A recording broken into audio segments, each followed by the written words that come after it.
we up? Okay. I know. Glad you're here.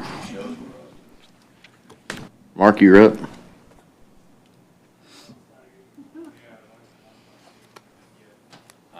Steve's up. Is it all okay? All right.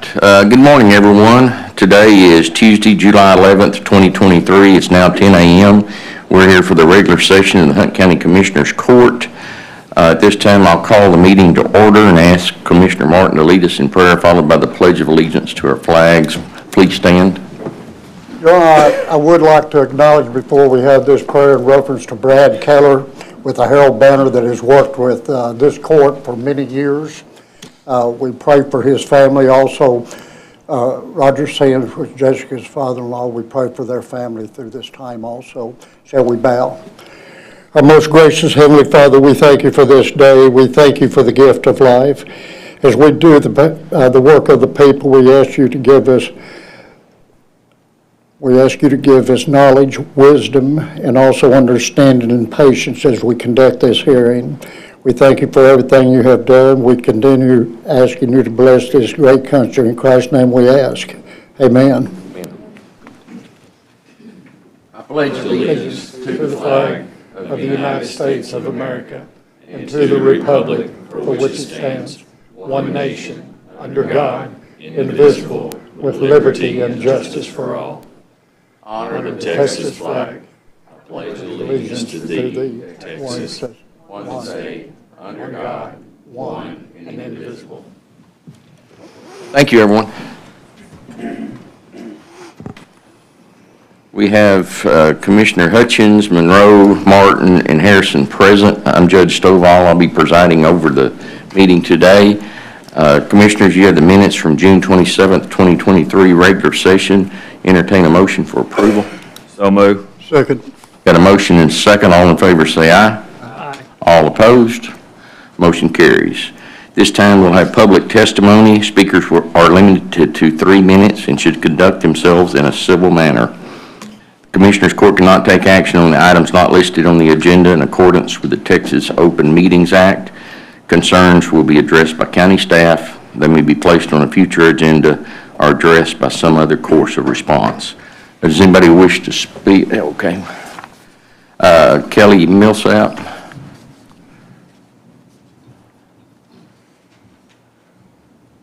Good morning. Thank you for the opportunity to address you today regarding the Lake Tawakoni planning and zoning ordinances concerning Airbnbs and VRBOs. All right. According to Exhibit A, amendment to the Lake Tawakoni Planning Commission and Zoning Ordinance, Section B, permitted use. Number 2, boarding and rooming house. Number 3, cabin cottage, either separated or connected by rental for tourists, vacationers, and Section C, special district use.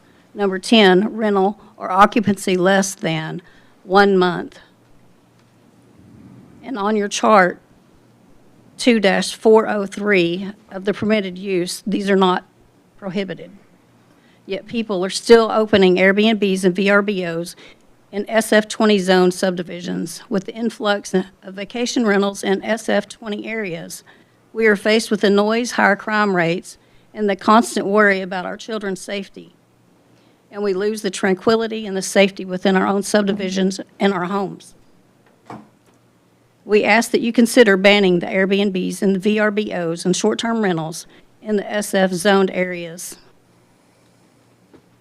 Our concerns is how people are being allowed to open these in prohibited areas. Do they have to have a special permit to do so? And how will the county hold them accountable? Okay, thank you. Brian, is it the old ones or the new ones she's reading from? They're the current Lake Tawakoni PNC ordinance. So we've approved it, but not the map. Is that where we're at? Come up to the mic and brief us on where we're at on all that, Brian. So the public knows and we're clear. The new Lake Tawakoni P and Z ordinance has not been approved yet. It's still in the process of being approved, so we are still operating under the Old one. old one. Right. That was previously done years ago, so. So it'd be prudent that she speak to the P and Z because they'll approve it first, and then it comes to us to approve it. Right. There was nothing on the agenda for this month for the P and Z, so she wanted to come down and at least speak with Okay. the court. To You got a card with you? she's got my contact. Okay, all right. Your Honor, may I ask a question? Under the old rules and regulations that we're getting ready to do, was there any such, I don't remember of any such language as that. I don't think they existed when those were Well, approved. that's what I'm saying, even rental. Airbnbs and VRBOs weren't in existence when the old ordinance, That's what I was thinking. they weren't a thing. That's what I was thinking. They were approved back in the 80s, I think, weren't they? Late 80s, early 90s. 90s, yes. Okay, Thank you. all right. Henry England.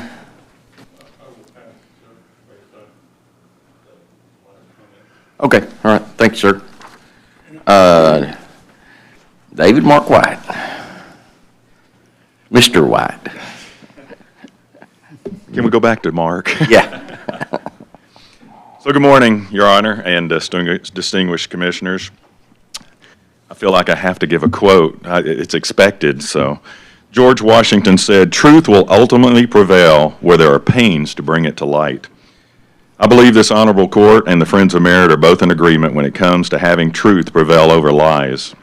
And I promise you that there is great pain when trying to uncover the truth against those who would want the truth to remain in darkness. Since our last conversation, when I told you that I received a call from the Open Records Divisions of the Texas Attorney General's office, and that they talked to the Farmersville City Attorney and confirmed that they would be providing those records per my requests by the end of the day, and that they saw no issues regarding the need to have an Attorney General ruling, well, guess what? As Gomer Pyle would say, surprise, surprise, surprise. I didn't get anything that day, and I haven't received anything since. Farmersville attorney has not complied with the request for public information, and as I was told by the AG's Open Records Division, quote, "Unfortunately, the Office of the Attorney General was unable to reach a resolution with the city of Farmersville regarding the concerns that the city has failed to respond appropriately to the request for information. So now I have a very formal complaint with the AG's office. It's on record. There's a second one that has already been filed against them as well, and I know of at least 2 other individuals who are filing a 3rd and 4th formal complaint against them for not complying with their own Records Act even. I would have hoped that maybe they would have given just a general response as just a common courtesy, but instead it looks like truth will only come through great pain to bring that truth into the light. It's unfortunate that the evil deeds of man require such efforts for truth to be exposed, but exposure is required for just men to prevail. I have recently filed another request for public information, requesting very specific documents that will expose the failure of Farmersville City Council to properly annex the Chaparral Trail and to provide proper notice to fire departments, medical services, and other districts within that area. I suspect this too will be ignored, but it will be added to the weight of noncompliance on behalf of the city attorney and their city council. I want to thank this Commissioners Court for the work that they do that is transparent and seems to be in a very righteous way. That light shines bright in what would otherwise be a dark world. I will continue to resolve remaining issues with the City Council as we move forward for the good of both Merritt and for Hunt County. So thank you guys for your service and for your time today and for the future work that we'll do together for the good of both Merritt, Hunt County, and the state of Texas. Thank you. Thank you, sir. Is there anyone else that wishes to speak today? Is there anybody online? Okay. Being none, I'll close the public testimony. Go to old business, action items, there are none.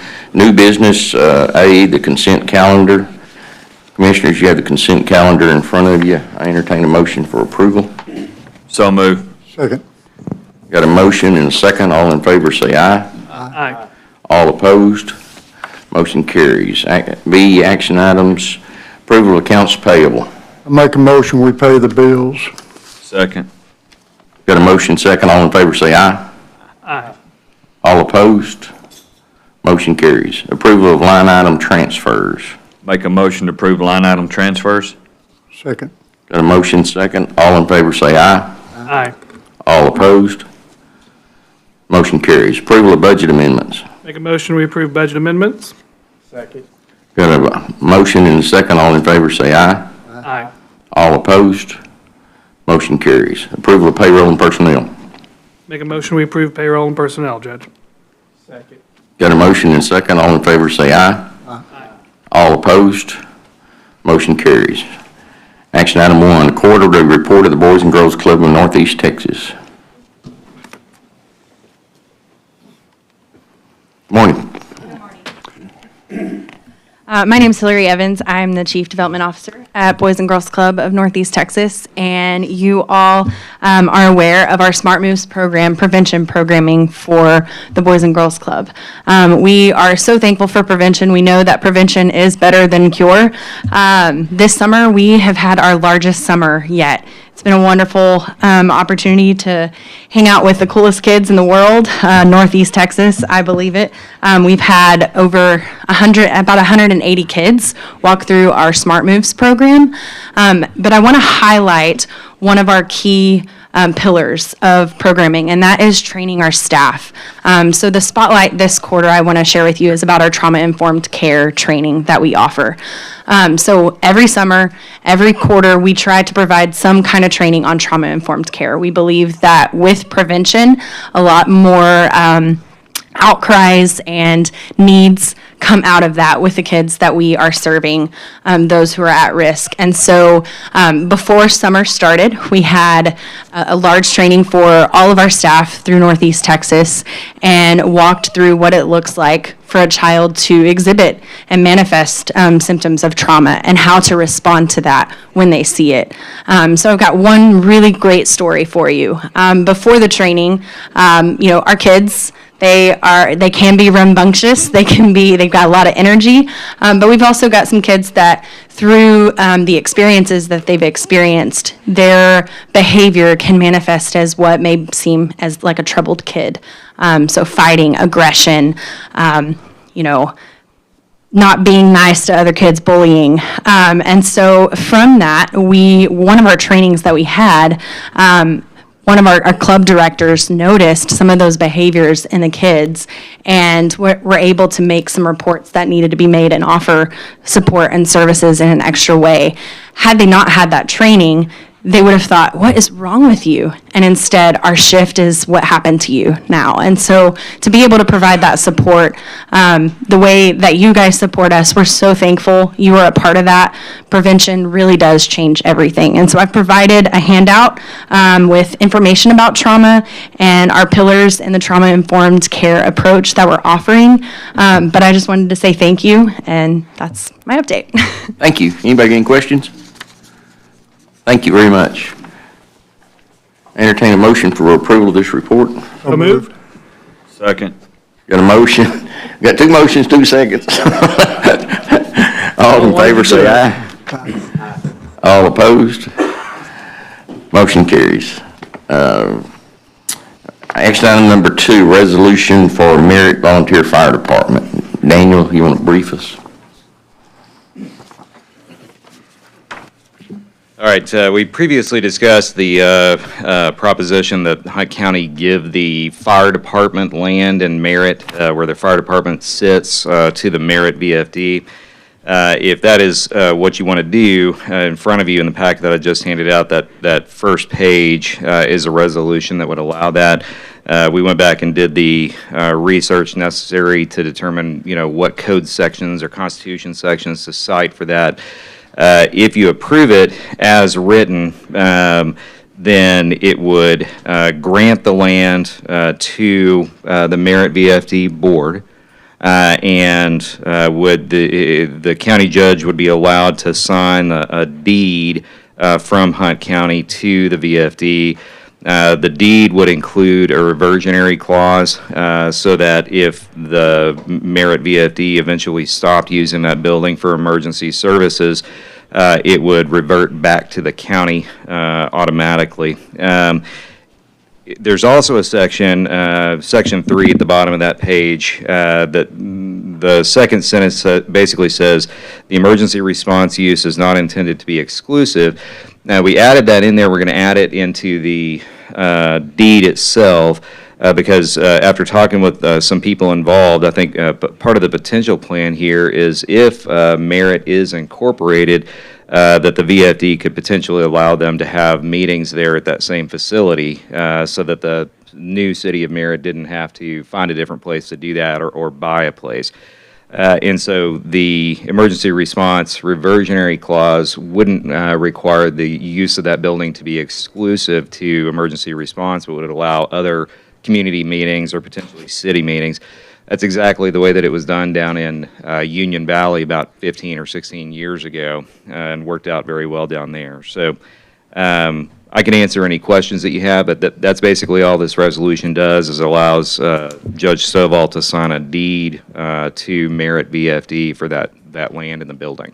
How does that last statement about the other uses affect the reversionary clause? So if the volunteer fire department ceased to use it, but the city of Merritt was continuing to use it, does it come into effect? It does. And so basically, they have to use it for emergency services. If they ever stop that, no matter what else is going on, it still reverts back to the county. All right, I wanna make This that wouldn't be clear. a situation where they could give it to the city of Merritt. Say that last remark. This wouldn't be the deed wouldn't allow the Merritt VFD to give or gift the property to anybody else, including nonprofits, including a city. They still have to use it for the purpose of a emergency response. Would But- the city, let's say that they need a place in order to have I know that they can meet and all this at any time, could it divert to the city, for instance, to have a city hall or anything like that, or would it have to be continuation?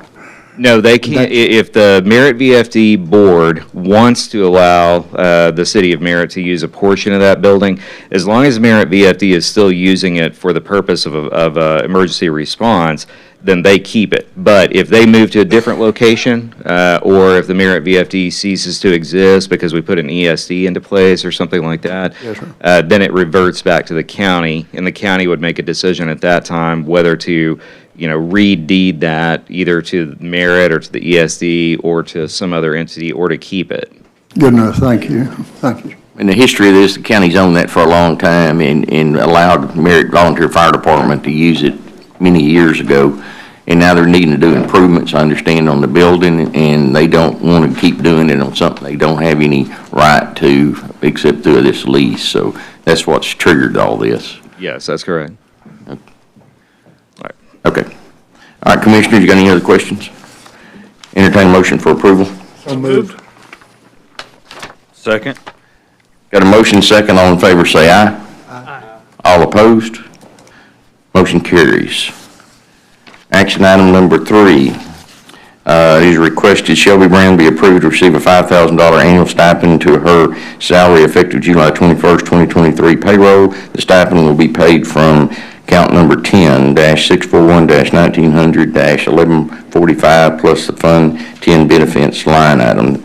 That line item is the commissary, I believe. So the money, this increase is coming out of commissary money that the sheriff actually controls, and it won't affect taxpayer-funded money. Entertain a motion for approval. So moved. Second. Got a motion second. All in favor say aye. Aye. All opposed? Motion carries. Action item number 4 is requested that detention officers Ricardo Galvin and Jacob Perez, who supervise the inmate work program, get an annual SCAAP grant, jail stipend of $4,000 each plus benefits effective July 21st, 2023. Again, this is a grant that the sheriff has. It's not coming out of taxpayer-funded money, and if that grant goes away, their stipend goes away. Entertain a motion for approval. So moved. Second. Got a motion second. All in favor say aye. Aye. All opposed? Motion carries.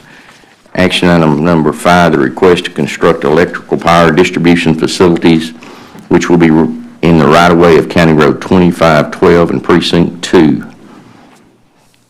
Make a motion, we approve this construction under normal stipulations. Second. Got a motion second. All in favor say aye. Aye. All opposed? Motion carries. Action item number 6, the upgrade of approximately 1,150 feet of County Road 2152 from rock to oil sand in Precinct 1 at county's expense. Make a motion, we approve this upgrade. Second. Got a motion second. All in favor say aye. Aye. All opposed? Motion carries. Action item number 7, the widening of the road 5 feet for approximately 752 feet of North Shore Road of oil sand in Precinct 3. Money is in escrow. So I'll make a motion that we allow this to be done. Second. Got a motion second. All in favor say aye. Aye. All opposed? Motion carries. Action item number 8, widening of the road 5 feet for approximately 740.25 feet of Coit Road of oil sand in Precinct 3. Monies in escrow. Make a motion, we allow this construction. Second. Got a motion second. All in favor say aye. Aye. All opposed? Motion carries. Action number 9, a variance for Creek Bend Development to allow, the agenda says 25 feet, but I believe it's 28 feet wide asphalt streets with concrete curb and gutters in Precinct 1. One of you gentlemen like to address the court, or ladies, I'm sorry. They were both moving and you were sitting still.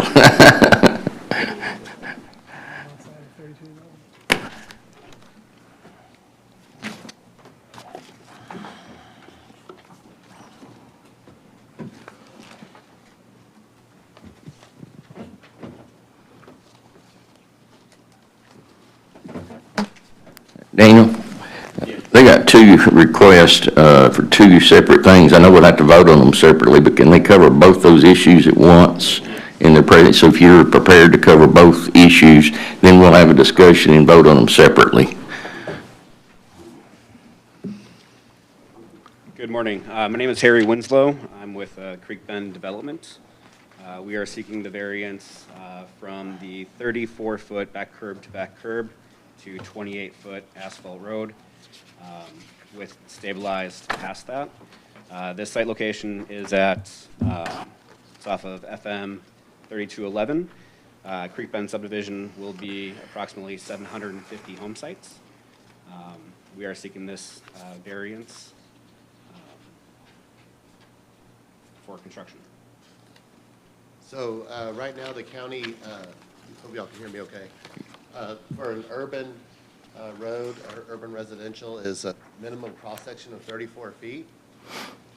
We feel like that is kind of with the idea of an open ditch cross-section in mind. What we would like to propose is an equivalent cross-section, but one that will allow us to bring in a development that and quality roads with curbs and gutters, more of a neighborhood feel to that. So to do that, what we would propose would be a, let's see, I believe it's 28-foot roadway, back a curb to back a curb. Those would be mountable curbs. And then much like a normal open ditch road would have a shoulder that would accomplish the rest of that cross-section, we would propose to have a stabilized section behind that curb so that we, of 3 foot on each side, to give the equivalent of 34 feet of a stabilized road cross-section, but we'd like to upgrade it by adding the curbs. They would be mountable curbs, which is the curbs you can drive right over onto a driveway.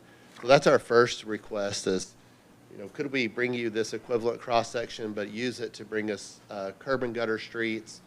When we do curb and gutter, we'll have, these are private streets, so there's no county maintenance on these. We also prohibit parking on the streets. We provide, in addition to 3 parking spots per home, we'll provide approximately 200 spaces scattered throughout the development for overflow parking. And then we've got another 50 or so that'll be at the amenity center. So parking, we've we've kind of learned to get to that Class A level to add these parking spaces. So the last thing we would do is we would put a hiking trail in and an amenity center so that we'll draw traffic off the street for people that are going on a stroll or whatnot to be able to not use those streets. So we hope that all these things put together could allow us to have that modified cross-section to give us that product feel and kind of close-knit community feel that we're going for. So you'll have it striped for fire lane because that, at least part of those roads going in, it will have to have fire lane access. So it's all built to fire lane standards when we do this. Supports the wheel loads. It's over 20 feet wide. We haven't striped all of these because they're more of a neighborhood type feel, and we're following usually international residential building code for these, which doesn't require the striping of neighborhood streets, but we're open to whatever you may require on that. Okay.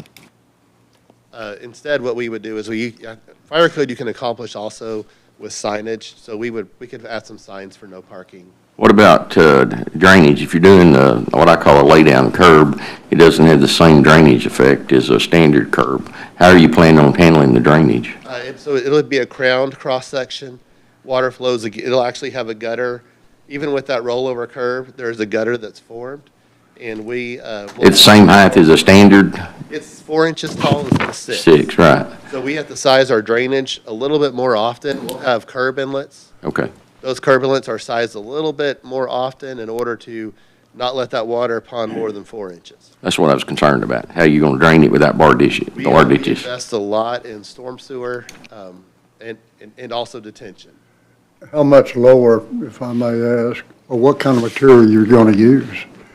We're waiting on our geotechnical to come back. So when our geotechnical comes back, we'll verify what I'm about to say matches that.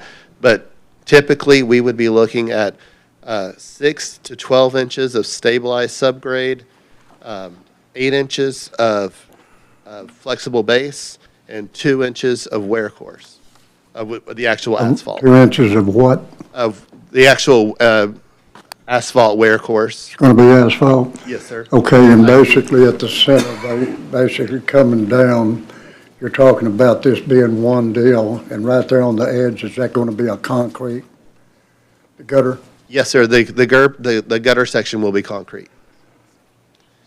And it'll actually be an integral gutter and curb formed as all one unit. So we're not putting concrete curb on top of asphalt, just to clarify. I have another question in reference to this. Basically, is this for double-wide mobile homes or single-wide or what? Because all the pictures show mobile homes. Is this for houses or what? Yes, it is for a manufactured housing community. It's going to be a Class A manufactured housing community. We'll have a variation of single wides and double wides in there. It will be a land lease community, so the tenants will own their own home. So we will not be selling the houses on site. We won't be renting the houses. They'll be homeowners, just renting the land to them. Can you define Class A? So we'll have a apartment-style clubhouse, an amenity center. We'll have a pool, dog parks, walking trails, splash pad, soccer fields. We'll have an education center inside the amenity center for the kids. We'll have 7-day-a-week on-site staffing. So that's about as Class A as I can define it as. What's the class below it? Class B. Yeah. What does it require? So usually you'll have an amenity center on site. The lots won't be as big. They'll be more of the traditional domino stacked. You see in more of the mobile home community. We delineate mobile home to manufactured housing to kind of break that class tier because we are, manufactured housing. We're not the old school mobile home park. We're providing a community feel. It's more of a single family subdivision than anything else. The only difference is we're not selling the land, we're renting the land. Okay. And your other request? Our other request, and this will kind of fold into that a little bit, some of the standards that we require of those homes don't allow them to have like vinyl siding. They require, the solid material skirting, deck. So a little more fire resistant material. So right now, the ordinance this gets a little tricky, and depends on which side of the table you're sitting on, how this understands. So we'd like to get some clarification and hopefully bring a solution that solves it. But right now, we had a pre-development meeting is how we learned about some of this, and with Commissioner Hutchins and Mr. Toole, we've done our homework, so we wanted to bring you some possible solutions. But right now, the manufactured home ordinance refers to the subdivision ordinance. And in that subdivision ordinance, it requires 80-foot minimum lots. We don't have we are not subdividing, so we won't have traditional lots. We'll have areas that are kind of under the control of each homeowner. So we have what we're proposing is based on a 50-foot wide, let's just say equivalent lot. So we wanted to look at that a little closer. Our homes are not quite as wide as some of your traditional homes. And so there's some more things that come into play. And as we dialogued about it, one of the main concerns was, we're in a little bit of a rural area. Is firefighting capability, fire spreading. That seemed to be one of the main concerns with that 80 feet. Another issue that I've had just in my history is that also comes into play with, having culverts along the road. You don't want culverts every 80 feet. So we've eliminated the culvert situation because we'll have curb and gutter, storm sewer, all the things. So now we need to tackle that other concern. So what we'll have is we have arrangements to bring in water. We're actually going to put a water tower on site, elevated storage. It's a technical term. You don't have approval from Caddo Basin yet, though, do you? We have a commitment letter, and we're working through. You got a will serve letter? Yes, sir. Okay. So we have a will serve letter. Have y'all paid for the engineering? We're doing the engineering now. Well, you got to have the water department's engineer approve. So y'all are going to do the design and have them approve it? Is that? We're designing a portion. We're designing the extensions. They are designing the elevated storage tank. Okay. So we worked a little handoff on that. And so we'll have fire flow, we'll have fire hydrants, max every 500. They're actually a little closer than that. So we'll have fire hydrants on site. And then what we wanted to propose was to maintain that kind of spacing feel that we think the county, we're kind of looking in our crystal ball here, trying to make you guys happy, is we could propose instead of a 10-foot minimum separation of these homes, because that's not our intention anyways, to go ahead and tie us to a 20-foot minimum separation side to side, as opposed to having a lot width requirement, because lot widths don't fully apply to us. By the time we run out, we have a lot of corner lots, we have a lot of amenities. I believe our average could get there, it's just hard to do that math. So we would like, in lieu of the 80-foot width variance, or 80-foot lot width application of the ordinance, we would like a variance to allow us to just maintain 20-foot side-to-side spacing minimum. And our intention is many of these homes will have closer to 30. Well, my concerns are, of course, health and safety. And you understand that area is served by volunteer firefighters. And the response time is going to vary from 10, 15 minutes to maybe to 30 minutes, depending on how many times they have to tone out and where they have to come from. They may have to come from Cache, they may have to come from Quinlan, they may have to come from Wolf City. And none of our volunteer fire departments have fire flow capability on their engines. So even giving us fire flow, unless you get a pilot agreement, can they get a pilot agreement with Daniel with the city of Greenville to fight fires out there? I'm not sure where this is, how far. It's out of 3211, it's, yeah, just outside the ETJ, a couple of miles outside off 3211. 3211? Yeah, it fronts on 3211. I don't know the answer to that question, since it's outside the ETJ. City of Greenville has firefighting capabilities, and I don't know about their response. I can't think of where their nearest station would be. But Ryan, just to clarify, is it fully outside the ETJ, or is there a small portion within it? The city maintains that the ETJ is right along the right-of-way line on their property, so for all practical purposes, it is completely outside the ETJ. Okay, thank you. Tell me this, your septic sewer systems, how large are these supposed lots? We will not have septic systems. We actually will have an on-site sewage treatment plant. So we won't have to worry with septic systems and those kind of issues. If I may ask this, you advised that this will be a curb and gutter type thing in one piece, and I believe it was 31 foot from. 28 feet. 28? Is it normally 31? We require 34. My question is, so you're asking a variance from 34 to 28?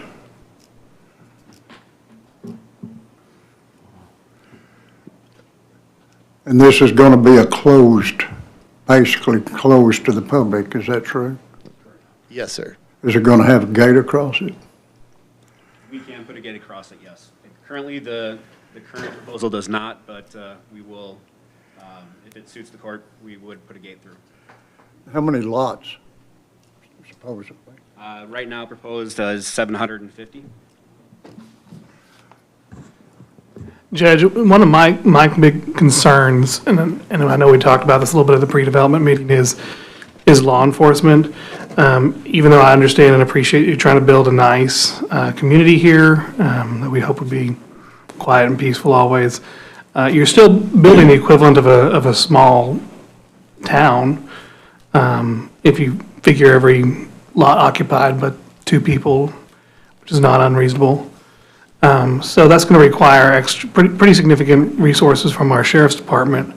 I wonder if you've reached out to them or considered how to resolve that in a way that doesn't burden them beyond their capacity. We have not yet. We will have security on site. 24/7? 24/7 security cameras as well as hired site, or at security as well. Like I said, we do have the on-site managers, and I spent 7 years in law enforcement. That's my background before I became into real estate, so I have appreciation for law enforcement and first responders.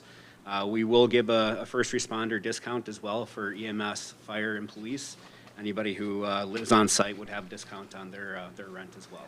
Will these security officers be licensed peace officers, and what are we looking at here? Are we just, Privately contracted? are they going to be just calling the sheriff's department when they see? I mean, the vast majority outside of, breaking the law would be, complaints, noise complaints and stuff like that would try to be handled. Basically, they'll have to be qualified through the state as security officers, correct? So in actuality, they can't arrest anybody or anything like that. And we're going to have a closed deal. We're going to have right at 700. We're going to have a lot of traffic if there's 700 lots. And 34 versus 28, that's a lot of traffic. One thing about our layout is that really no one road in our layout focuses the traffic until we get to the actual exit road. That is a wider road. That will actually meet your standard. It's the internal circulation roads that we're proposing. Let us do 28. We'll do a stabilized shoulder on each side that can accommodate, if there was a reason to go off, nothing's going to sink out there. But our intention would be where the traffic comes together and focuses on those, let's say last, 100, 200, 300 feet of road, those will be wider. It's our internal circulation roads that we're looking for that more cozy neighborhood feel. Will you have limitations on street parking? Yes, sir. The street parking on the street is prohibited, and that's why we give extra parking spaces to don't just make the rule without them being able to do it. How many spaces per lot are you providing on the lot? Are you 3. on 3? What's your enforcement for parking in the street? So management, the site is managed, and so it's, you're in violation of your lease if you're parking on the street. You'll get that kind of notice. There's probably a little bit more to that process. Right. We do have rule violations that will restrict on-site parking, or on-street parking. Like I said, the community itself will be managed 7 days a week with full-time staff. So we'll be out looking and driving the neighborhood every single day, looking for any violations and addressing them as needed. And my concern is I drive out there to see family or friends, and I don't know there's no parking in the street. How are you gonna handle where it's clear that no parking's there without? We'll have no parking signs, and then on the, you can't really see it on this map, but like I said, we do have off-street parking inlets that are strategically placed throughout the community. Okay. Commissioners, any other questions? Certainly. You got 3 minutes, Sheriff. I know you can't do it. It started when you got up. It ain't just about me. I've got a constable sitting back here in the back that his head's spinning too. You know, he talks about law enforcement. We're getting into this. We're getting into this for these mud districts, these stuff like this. He said they're going to bring their own security, and we're still handling everything. They can't handle anything. And then we said, well, we're going to start contracting out to law enforcement. We get these towns these smaller towns that their police is coming in. I call it cop shopping. And we have talked to the district attorney's office about this. We've talked to the county attorney's office on prosecuting cases. It is it's going to be a massive burden on the sheriff's office, not including the constable, because if he just said something, renting or whatever, renting means evictions. Renting means getting people off that does not do this, which dumps all of this on him. And we've got about 3 or 4 of these mobile home parks coming up now. And that's manufactured housing mobile home. Let me explain. How did it get there? On wheels. We call it mobile home. Okay, I'm sorry. It's I've lived in. Great thing. But we're getting these all over the county, and they're right outside the city, which puts it on us. Guys, you familiar with law enforcement? Yes, sir. 4 officers, 900 square miles. That's what we're covering. We don't, and we're not, when we say that, we're not like the Metroplex. We don't have, everything going. So your response time and things like this. So it does concern us, and I love growth. I love people coming in, but we want to make sure that we can handle it. And sometimes we're going to bring security, we're going to do that. Works for a little bit, but at 99% of the time, falls on law enforcement. So just keep that in mind.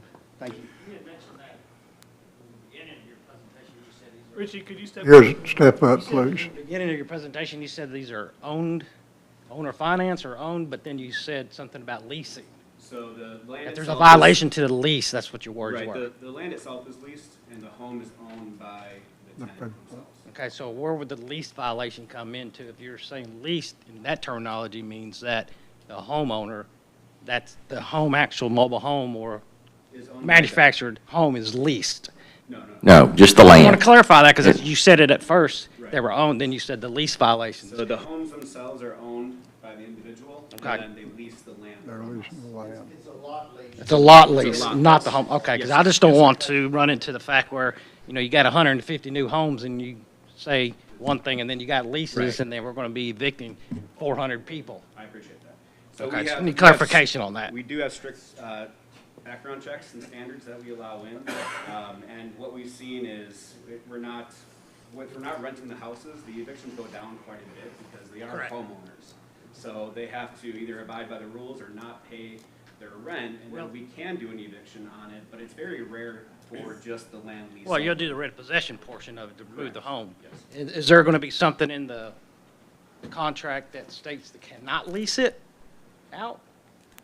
They cannot lease it out, no, without our approval. So there's going to be something in writing that says that, There that's would- what I'm asking. They would have to have our approval, and the leasing would have to pass our background check. Okay, thank you. Well, another one of my big concerns still is the water. I know, I've been in several meetings with Caddo Basin and Caddo Mills and City of Greenville, and nearly everybody's out of water. And I've heard through the grapevine that I'm not sure that your water sources approve that yet. I want to see that will serve letter because it's, I know they're very short on water, and I know they got parts of up around Celeste, they don't even have enough water pressure that they're trying to fix. So I know they got a lot of problems with their system, and it's kind of hard for me to understand that they've approved 700 and something new homes in one spot. and if they got enough water and enough pressure, I know the water tower will take care of the pressure right there, but I don't know what that's going to do to affect it. So I'd sure like to have something from their engineer saying, and it's okay. So we are a little early in our variance request process. We're trying to talk to y'all before we just dump a set of plans in your lap. So we kind of discussed coming up early, talking about what variances we needed from y'all. I appreciate that. At the same time, we are talking to Caddo Basin. We've committed to build an elevated storage. We're also adding service pumps to their booster facility, and we're having to bring it from the northern pressure plane instead of the southern pressure plane for most of all those reasons. But I assure you, we've been sorting that out. We actually have the study, the will serve letter. We're working on the kind of, I guess, the agreement that says we're paying for this and we're paying for that. We've already kicked off design on our extension, so that will be shored up when you get plans. We're absolutely going to show you the final agreement and all those things, and they'll actually be designed. We're a little early in the process, but I feel like we've done everything we can do with them that we're comfortable proceeding. My client owns the property. It's not this isn't a prospective deal that we're bringing. We're bringing something we really want to work in here. Y'all working with Eddie Daniels? Yeah, who's he again? Eddie Daniels. I think his firm is the Caddo Basin. What's the Caddo Basin? Yeah, that's Daniel. Everything with Jacob, and we've also met with Kevin Winland. Kevin's a manager of the facility. Kevin Winland, and then Jacob. I can't remember his last name. Started with Jason left, and now it's Jacob. Is it Dupuy? Dupuy with the engineer is who we've been working with all these people. We've had several phone calls and a meeting with them. I assure you, we're working through those issues. But part of the reason is we're providing on-site storage. As soon as you provide on-site storage, you no longer need a demand of 2 gallons per minute per connection. You drop to 0.6 gallons per minute per connection. So we've had to step up and do these things in order to get that capacity. We had to be part of the solution on that. I agree with the judge. I do have a question in reference to the spaces and the fact you said, well, we're having 3 places to park. And you're saying we're having right at 750 lots. Is that correct? But I do have a problem with reference to the 28 wide, because I tell you what, we got that many vehicles when my one family comes over of ours. You're going to end up parking in that road. There's no way. Each family has 2 vehicles. If they have a kid, they're going to have 3 or 4 or 5. There's going to be parking in that road. I do have a problem in reference to the variance of 28 versus 34, because, and how big are these lots on the average? How big are the lots, not how many? They're not going to have lots, Philip. They're going to have leased areas. They're leased areas. They're about 50 feet wide. But I don't know if you caught the other thing that I said. We have additional parking lots at the end of each block. So we have additional parking spaces within walking distance to every lot. So we recognize that people will have people over. We have absolutely accommodated for that with extra parking spaces. There's close to 200 additional parking spaces spread out throughout the development. Commissioners, I'd like to table these 2 till the next meeting and give us a chance to visit with Caddo Basin and give you all an opportunity to maybe talk to the city of Greenville and see if you've got the availability of getting a pilot agreement with them to respond to the fires, because they do have fire flow capability equipment. And they'd be a more reliable first call too to the situation, since they have a full-time firefighting department where everybody else has got volunteers. Because it really gives me a lot of heartburn having volunteers having to come into a situation where those houses are that close together and you get a windy day and it's 30 minutes getting there. I mean, we could lose a lot of homes and a lot of lives before we could get help there. That's a big concern, and I'd like for y'all to do a little more thinking about it, and we'll table it and come back next time if the court will agree. I agree with you, Judge. I'd like to ask this question. Are you affiliated with this one that's going in on 34th South within this judicial territory of Greenville? No, sir. Okay. No, sir. We're actually, and I should say that we're based out of Texas. Harry's from Conroe area. We're in state. real estate investors.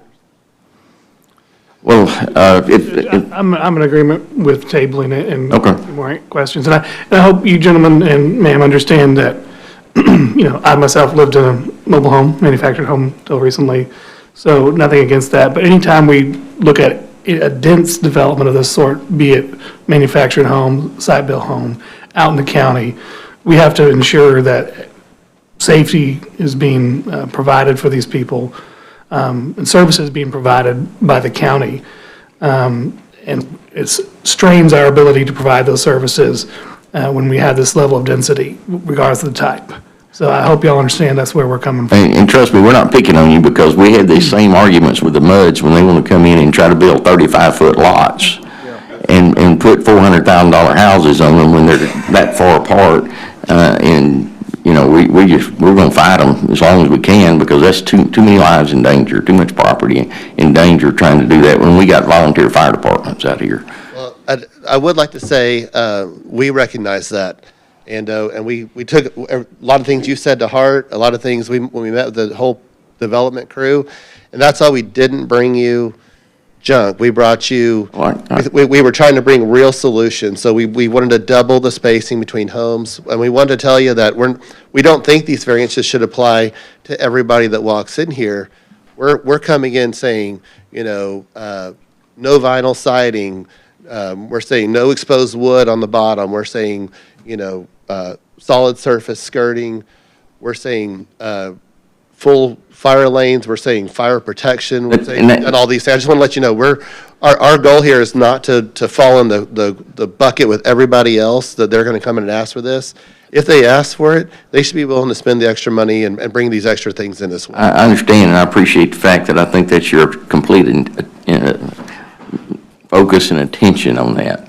But you could get it built and a year later sell it to somebody else and they don't know all these standards. We don't have any authority. We don't have building authority, building code authority. We can't go in and inspect it. We're trusting that somebody out there is going to do it. And Daniel, we have no way of making them do that, correct? We don't have any enforcement ability to make sure they're not putting wood skirts on and not putting. That's correct. Yeah. County can't regulate that. We can't regulate it, so it's all good words, but, they're words. We don't have any enforcement ability to that. So, we're giving you some things, hope y'all think about it and come back in 2 weeks, meet with Brian or myself or Mark or whoever and see if we can get something a little easier for us to swallow, I guess is the right word. I have a lot of heartburn over it. I think it's still got some issues. I've got a question. Are y'all gonna have transportation available to these parking lots to the houses? And how often are these spaces? I can't tell on this, I'm That sorry. is currently not in our scope. It's something we have not considered yet. They said it was the end of the block, so it depending on what their layout looks like. We can, Is this a true, this one here, is this a true this here? All right, so we can table to the next meeting items 9 and 10. Do we need to vote on that, Daniel, or? No, you can move to postpone to that meeting. Okay, so we're gonna postpone it till the next meeting for items 9 and 10. Thank y'all for coming, and good luck with your project.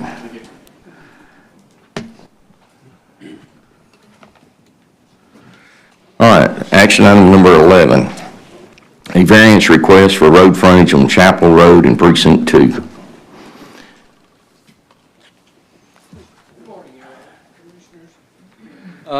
My name is Rodney Ream. I live in Precinct 2, 1821 Chapel Road.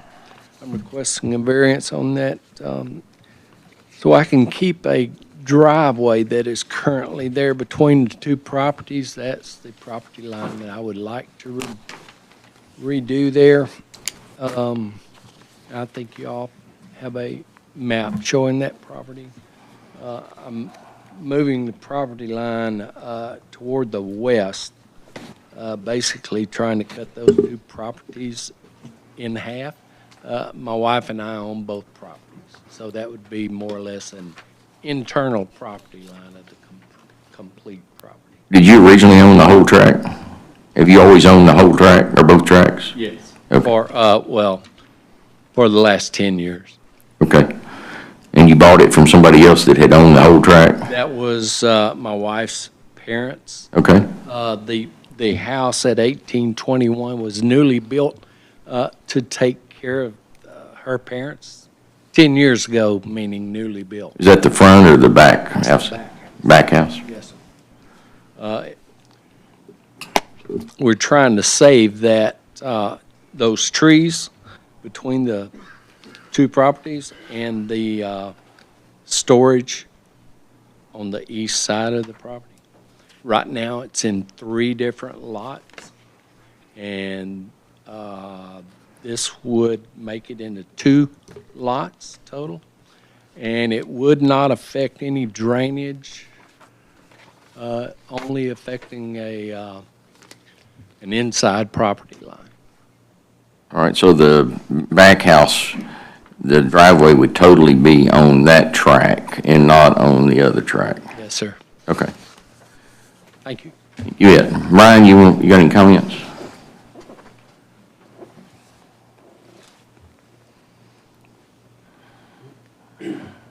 I've attached a survey that Mr. Ream provided, and you can see the 3 tracks on the survey. And you've got a strip that accesses the rear lot. There's a shed right in the middle of that strip, so the driveway crosses over onto the adjoining tract that he owns.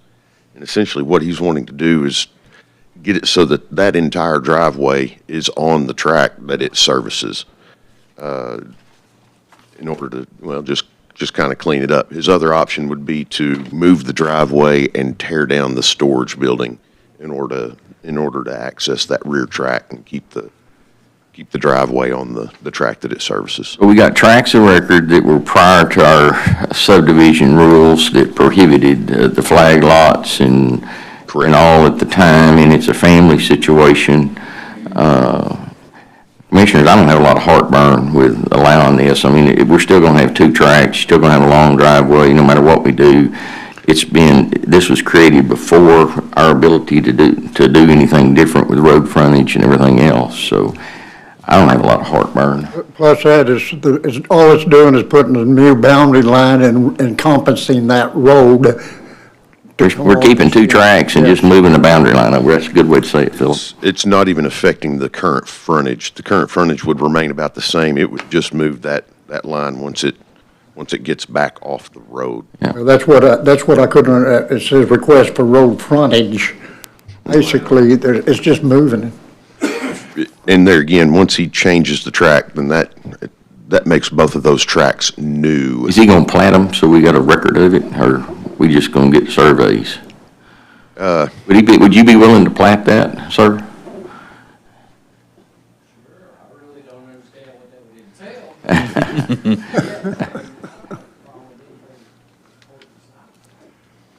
entail. With him keeping ownership of both of them, we don't have anything in the subdivision regulations that would require him to plat. I understand. But it might clean it up, even if we, for the future is all I was thinking about. Right. It's no heartburn if we don't, but I just thought that might show a little bit of a record, at least, where he doesn't have an issue any longer. He would be getting 2 new deeds. He'd be getting a new deed for the front track and a new deed for the newly created rear track. Well, he currently owns. That little flag. He currently owns both of them. Are you selling one of them currently? Down the road, I've got a lot of new grandkids coming along, and great-grandkids, and they want me to move up there with them. Okay. So both of them will probably be sold At some point in time? at some point in time. Okay. But now there's no intention of selling. You're just trying to fix a future problem? I'm sorry, Your Honor, Come to the mic, please, sir. I'm sorry. the property at 1821, which is the rear lot, will be put on the market because we're kind of anxious to get to the grandkids. Okay, I understand. So, Would require a plat at that point. yeah, that's what I was trying to figure out. If we're selling both of them, you're keeping one, what are you doing? Keeping one currently, hopefully. In selling one, so you'll be required to plat it at that time. So if you can get with Brian and go ahead and start that process.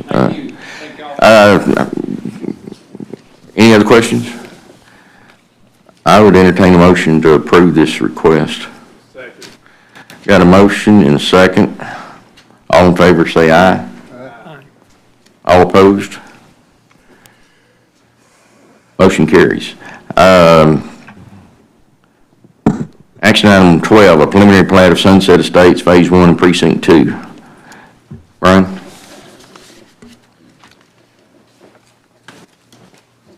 Okay, Sunset Estates. This one has been in the works for a little while, and there's been some back and forth regarding the plans and the overall layout of the subdivision. As you can see, actually the next three are all for Sunset Estates. This one is the preliminary plat for the entire proposed subdivision that they're wanting to do. Of course, that's the protocols, do preliminary and then do the construction plans and then do whatever phases they're wanting to do as they want. Correct. All right, any questions? Entertain a motion for approval of item 12. So moved. Second. Got a motion and a second. All in favor, say aye. All opposed? Motion carries. Action item number 13, the civil plans for Sunset Estates, Phase 1 and Precinct 2. And these are the civil plans for that first section. There's a letter from Mark Hickman where he has reviewed and the current civil plans meet all of our requirements and meet our engineering standards. Entertain a motion for approval. So moved. Second. Got a motion second. All in favor, say aye. All opposed? Motion carries. Action item number 14, the final plat of Sunset Estates Phase 1 and Precinct 2. And of course, this would be a conditional approval upon the completion of the construction of the road. So it wouldn't be recorded until they were finished building the road and installing the infrastructure required. All right. Any questions? Entertain a motion for approval. So moved. Second. Do we need a stipulation about not filing it? Because it's in the rules, I think, that we don't file it until the... It's in the... Yeah, okay. Just double check. All right, we got a motion and a second. All in favor, say aye. Aye. All opposed? Motion carries. Action item 15, the final plat of Marsteller Addition in Precinct 1. I guess that's how you say Marsteller. Close enough? Works for me. Pretty simple one-lot plat. The remaining track is a pretty big track. Right-of-way is up to current county standards, and I'd like to have a bunch of these every day because they're easy. All right, entertain a motion for approval. So moved. Second. Got a motion second. All in favor, say aye. Aye. All opposed? Motion carries. Action item 16, the final plat of Wildwood Phase 1 in Precinct 2. This is kind of an odd one. The majority of this subdivision lies in Rockwall County. As you see on the plat, it's one whole lot and a portion of two other lots that just fall barely across the county line. Rockwall County has already approved. They've reviewed, and Commissioners Court actually has already voted on it, and I attached the minutes from that court. So, This is in nobody's ETJ? nobody's well, it may be in Poetry's ETJ, a portion of it, but I believe it's actually far enough out to where it's not in Poetry's ETJ. I know Poetry was asking questions about it at one time. Daniel, is that a problem if it's... Is there an interlocal with Poetry in their ETJ? Not yet, I don't think. I don't believe there is. There's not an interlocal, and they don't control, and they wouldn't have any input on this. Okay. All right. Okay, Commissioners, entertain a motion for approval. So moved. Second. Got a motion second. All in favor, say aye. All opposed? Motion carries. Is there anything else? If not, I'll entertain a motion to go in executive session under items 1 through 4. Second. Got a motion second. All in favor, say aye. All All opposed? Motion carries. We'll go into executive session at 11:04.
We're up.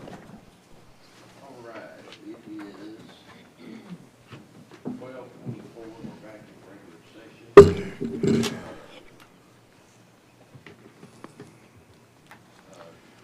I'll entertain a motion to postpone items 9 and 10 until the next meeting. So moved. Yes, correct. So moved. Second. Got a motion second, all in favor say aye. Aye. All opposed, motion carries. Entertain a motion to approve the revision or termination of the interlocal agreement with the city of Greenville relating to municipal development authority in the city's extraterritorial jurisdiction. Daniel? There's two agreements for consideration today, one here and one at the city. If you approve the resolution as written, it would, if the city also approves it, it would immediately revoke the 2002 agreement that gives the city of Greenville control over some development in the ETJ around the city. Okay, any questions? Being none, I entertain a motion for approval. So move. Second. Being a motion second, all in favor say aye. Aye. All opposed, motion carries. Forgot I didn't have my mic on. All right, entertain a motion, Daniel, entertain a motion for approval of a resolution for a Hunt County settlement with a pending claim against Volkswagen. Yes, if you have in front of you a letter from Mr. Mithoff, an attorney that represents Fort Bend County and Harris County. Those were the two counties out of the 32 involved in this case that filed before the AG. The Attorney General and those two counties and all of the many Volkswagen entities that are part of the case are trying to work out a global settlement. They've offered $50,000 in pass-through money for Hunt County's claims. That would, if you approve this, it would be subject to a contingency fee contract that the state approved about 7 or 8 years ago. And so if this was approved and if the settlement goes through and then is published for a notice and comment period and eventually results in a final approved settlement, then the county would eventually get, probably this December, get just over $33,000 in final money coming into the county with no strings attached to that money. Any questions? Entertain a motion for approval of the resolution to settle the pending claims against Volkswagen. So moved. Second. Got a motion second, all in favor say aye. Aye. All opposed, motion carries. Is there anything else before the court today? Not, I'll entertain a motion to adjourn. So moved. Second. Got a motion second, all in favor say aye. Aye. All opposed? We're adjourned at 12:27. Thank y'all for staying.